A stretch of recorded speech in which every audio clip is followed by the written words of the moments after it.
Kamu masih inget gak dengan tagar jangan jadi dosen yang sempat viral beberapa waktu ke belakang? Nah, baru-baru ini lagi rame lagi nih di media sosial. Kali ini datang dari dosen ASN. Mereka nuntut agar tunjangan kinerja atau tukinnya segera dibayarkan. Masalahnya, udah 5 tahun loh tukin yang dijanjikan untuk mereka masih belum dicairin. Dan akhirnya beberapa dosen mulai buka-bukaan terkait gaji mereka sebenarnya. Ada yang bilang segini, ada yang dapatnya segini, ada juga yang kayak gini. Dan gak sedikit juga orang-orang di media sosial mulai membandingkan antara gaji dosen sama buruh. Pertanyaannya, dosen itu buruh bukan sih? Jadi gini, dalam Undang-Undang Nomor 13 Tahun 2003 tentang Ketenagakerjaan, siapapun yang bekerja dan menerima upah dalam bentuk apapun disebut sebagai buruh atau pekerja.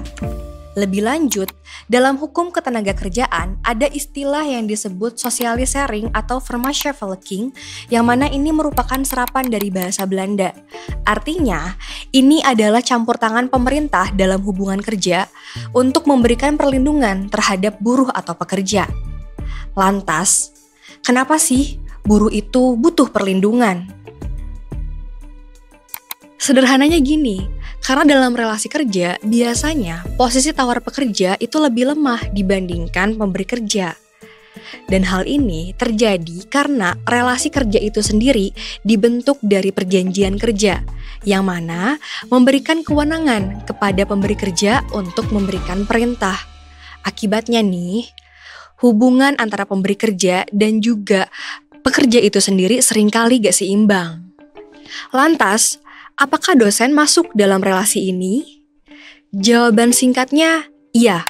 Menurut tulisan Hangga Fatona dan Ayuni Tanurohanawati, relasi kerja antara dosen dengan institusi pendidikan jelas menunjukkan bahwasannya dosen itu merupakan buruh. Dan kita bisa sama-sama melihat dari 3 indikator utama. Pertama, dosen bekerja di perguruan tinggi. Kedua, dosen memiliki kewajiban yang diberikan oleh institusi. Ketiga, dosen mendapatkan upah dari pekerjaan yang mereka lakukan.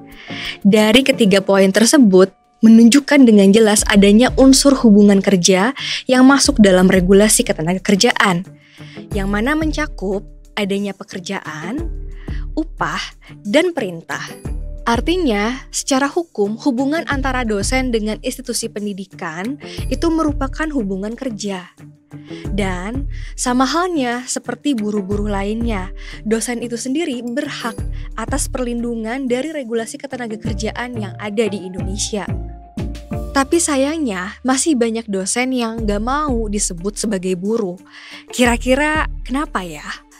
Jadi sebetulnya hal ini nggak bisa dilepaskan dari stereotip yang sudah lama terbentuk sejak era Orde Baru, di mana istilah buruh itu sendiri biasanya dilekatkan dengan pekerja kerah biru.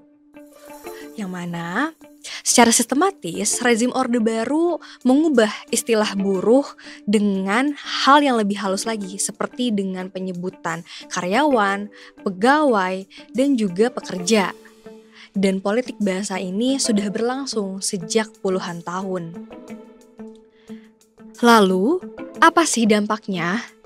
Akhirnya nih, masih banyak buruh dan pekerja yang belum mempunyai kesadaran kelas.